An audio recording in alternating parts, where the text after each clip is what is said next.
खेलाडी छनौटमा न्याय नभएको ठहर गर्दै गण्डकी प्रदेश भलिबल संघले नेपाल भलिबल संघ एनबीए प्रति आफ्नो गहिरो असन्तुष्टि पोख्यो। त्यसै क्रममा संघले एउटा महत्वपूर्ण विज्ञप्ति जारी गर्दै आफूहरूको माग र सरकारमाथि एनबीएले ध्यान आकर्षण नगरेसम्म एनबीएका कुनै पनि प्रतियोगिता भाग नलिने निर्णय सार्वजनिक गर्यो। एकपटक यो विज्ञप्ति हेरौं।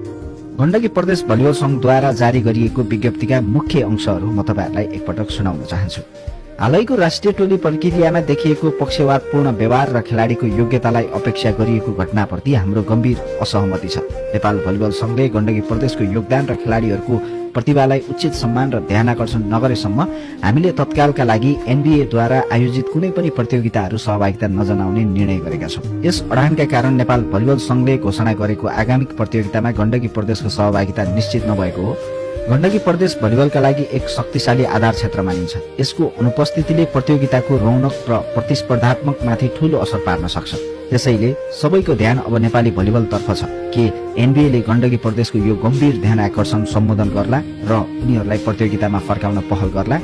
यसको पछिल्लो अपडेट प्रतीक्षामा सबै दर्शकहरू र खेलाडी र गण्डकी प्रदेशका फ्यानहरू सबै प्रतीक्षामा बसिरहेका छन्। तपाईलाई के लाग्छ?